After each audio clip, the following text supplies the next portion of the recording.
Hello! Today we're diving into another top 5 episode, considering one of the most enduring tropes and character classes present in the Final Fantasy series, which is the Dragoons. Now, I don't know about you, but I've always had something of an affinity for the Dragoon class. I've always quite enjoyed them, and they tend to rank among my favourite character depictions in a given Final Fantasy. And I suppose, if we think about it, and how they are positioned within most, but not all Final Fantasy games, where they are never truly main protagonists in their own right, but they are often presented as competent, effective technicians and specialists in battle, autonomous and competent within the story, and quite often right hands to the central hero, and are generally presented as pretty willful, self-determinate individuals. So, because of this, I think there's a certain allure to them and an aura of standing out in the crowd that I really quite like. And in this episode, we're going to delve in and explore that in 5 examples. But before jumping in, just to summarise this particular job class, I think it's fair to say in recent years, as Final Fantasies become more character-focused rather than job class and ability-focused, the Dragoon class is something of an aesthetic reference, as much, if not more so, than it is a set of abilities or actions for a playable character. And actually, playable Dragoons aren't something that we've seen for quite a few years. But generally speaking, to recap on the class, they are more often than not spear wielders. They are also often called lancers in some variations, and they are defined by a number of characteristics, including bespoke armour types, high physical attack, and the recurring jump ability. Looking to the class in terms of etymology, it's probably fair to say that Lancer is actually a more accurate description of them, since the Lancers in real-world military regiments were indeed spear-wielding cavalrymen that often had bespoke functions and equipment in battle. But on the other hand, the Dragoon regiments of real-world militaries, while they sound cool and do indeed kind of reference the word dragon, they were so called because they were riflemen, and kind of rudimentary firearms used to emit big gushes of flame and powder when they were fired, which is where the term Dragoon comes from in terms of naming them. But looking to Final Fantasy Dragoons, we can see that they've opted for a very literal sort of reference and aesthetic use of the term, since more often than not they are depicted with dragon helmets, dragon-looking armour, and so on. So, without further ado, let's jump in and look at these Dragoons. And in at number 5, for me, I have Aranea from Final Fantasy XV, who, despite being in this game not very much, and despite Final Fantasy XV in general being another departure from traditional JRPG elements and character classes, I really liked that she was depicted very much as the archetypal Final Fantasy Dragoon. And personally, I loved seeing this after so many years of absent job classes, aesthetics and abilities. And while yes, we do have the kind of pseudo classes in terms of characters like Fang in Final Fantasy XIII or Kimahri in Final Fantasy X, for example, I would argue that Aranea is the first real return to the Dragoon vibe outside of the MMO games. And I suppose more so than this, with Final Fantasy XV being the first fully fledged ARPG game, I really liked how the prowess and the abilities of the Dragoon, such as the jump ability and stuff like that, were transcribed over to this action-based combat style. Because of course this preceded the Final Fantasy VII remake and all of the stuff we've seen since. But I think she came across really well, really retained a sort of faithfulness to the job class. And while yes, she is primarily a boss fight and a guest character rather than a player character, it was really cool to see this stuff. So Aranea, certainly a cool addition to the lineage of Dragoons. And as mentioned about Dragoons in general, which I think she embodies, she does have this certain autonomy in relation to the heroes, because of course she's initially a boss fight, but actually as a mercenary she later finds herself allied to Noctis and our heroes when she falls out of favour with Niflheim. Moving on to our next Dragoon, and in keeping with Final Fantasy's return to form with the tropes of the class, we have Dion Lesage from Final Fantasy XVI.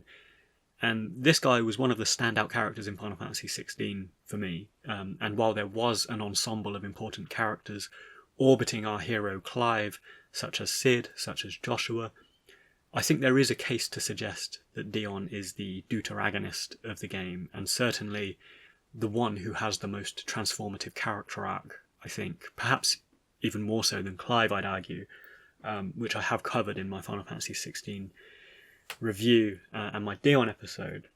Now, like Aranea, I think that we could have benefited from seeing a bit more of Dion in the game, although I do think he had enough appearances to create a cohesive and actually quite emotive arc for his story. But coming to his role as a Dragoon specifically, Final Fantasy XVI did a really good job at doubling down on the trope and indeed the traditions of Final Fantasy by frequently nodding to them. So with Dion in particular, they really emphasised the dragon elements by combining him with the icon Bahamut, for example.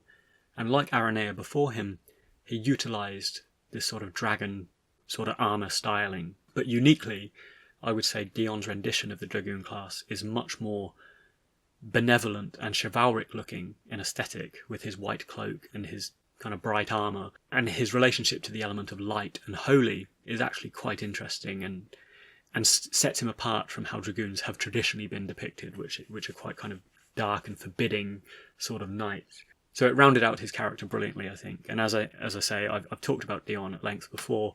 I think his arc in the game, his relationship with Terence, all of this stuff came across so well and really stood apart as a Dragoon.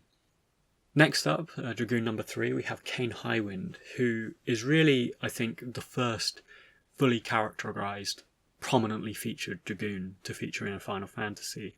And while yes, technically we had Ricard Highwind in Final Fantasy II, I think Kain really hallmarked the narrative maturity and the trajectory that Final Fantasy was going in from Final Fantasy IV onwards, and how Final Fantasy games were starting on this journey towards dense, character-rich, character-driven stories that it is renowned for today, because what he brought to bear was this conflicted grey character persona, and he really brought this to prominence in the story and proved a very complex ally turned villain and kind of sympathetic character in a lot of ways to foil Cecil throughout the game, which was great. Aesthetically speaking, and quite to the contrary of the aforementioned Dion's design, Kain is presented in a dark knightly garb that looks quite villainous, quite cool, and in this dark purple with the dragon's helm made him quite a menacing guy, even before we really knew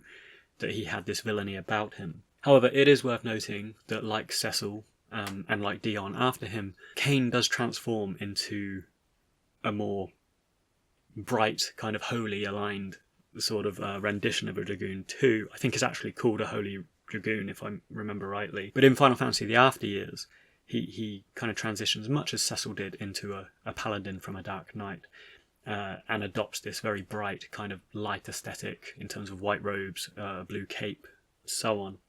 So very significant, and I would say pivotal contribution to the Dragoons there with Kain. Now, coming on to the 4th Dragoon, sit down and drink your goddamn tea, because we are stepping into the pseudo-class system of Final Fantasy VII with a look at Cid Highwind. Now, Final Fantasy VII very loosely followed job classes in terms of statistics and other subtleties, if not much else.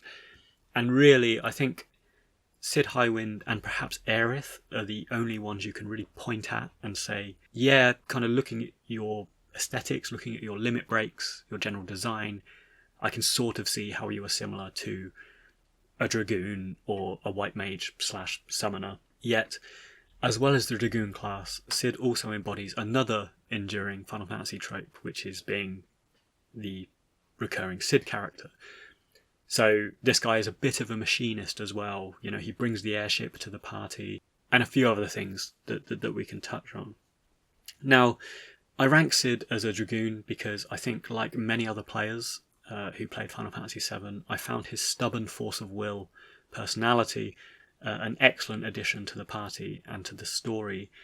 As mentioned, he has this certain against-the-grain autonomy that many Dragoons appear to have, and in numerous instances we can see how he sort of assumes this second-in-command status, particularly in Cloud's absence, where we actually assume control of Cid for a short period of time.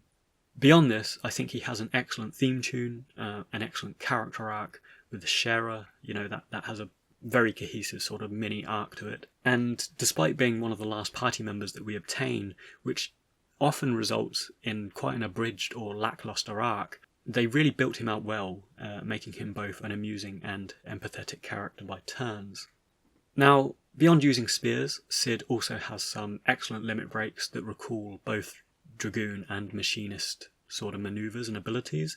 For example, boost jump and hyper jump abilities are very much Dragoon, but he uses tools and stuff as well. So, for example, dynamite is a classic sort of thing you might expect from a Machinist, or a throw command and stuff like that.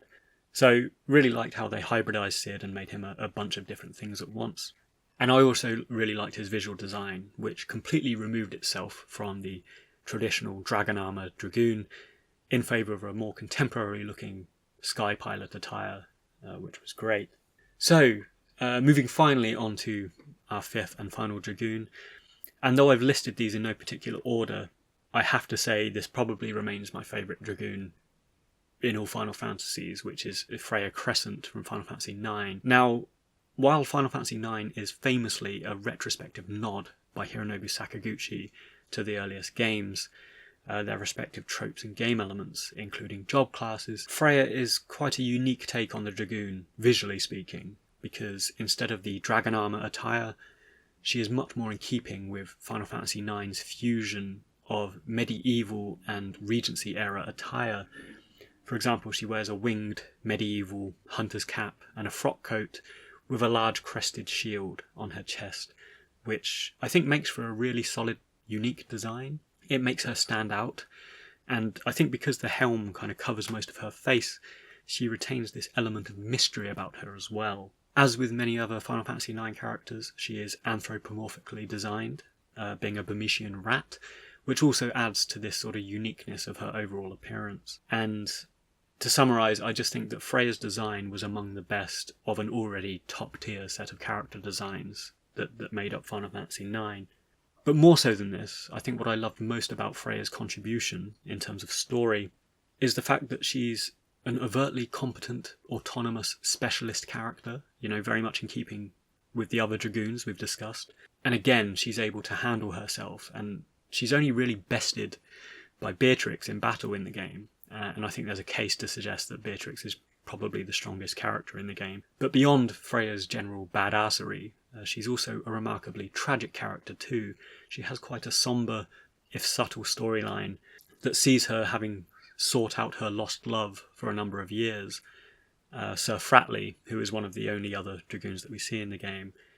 And after years of searching for him, finally finding him, she realises that he's amnesic and doesn't remember her. And I love this because I think it's quite hard to write this sort of storyline without it coming across a bit hammy, a bit contrived, particularly in old games, particularly in kind of translated games. But the way that she's woven into this story, this ensemble story and the party, while very much having her own autonomous storyline going on, I think that was done brilliantly. Largely in part, I think, to how they introduced her with having this prior relationship and knowledge of Zidane. So they have this back and forth and banter with one another, which was great because, firstly, it subtly builds out the world and characters of this game. It shows that there is a living, breathing history of Final Fantasy IX's world beyond and before the game events that we partake in. But also, I think with most Dragoons, as we've covered, just generally having this proximity to the central hero and relationship to them while maintaining their own autonomous story really helps them sort of build out and stand out, I think, among party members and other characters. So Freya Crescent, definitely a favourite of mine. Even beyond the Dragoon class, I think she's probably one of my favourite Final Fantasy characters. So there we have it, a look at the Dragoon class in a small top 5 there. If you got this far, thanks very much for listening, and I hope you enjoyed it. And drop a comment below. Let me know your thoughts on Dragoons. Let me know who ranks among your favourites in the Final Fantasy games.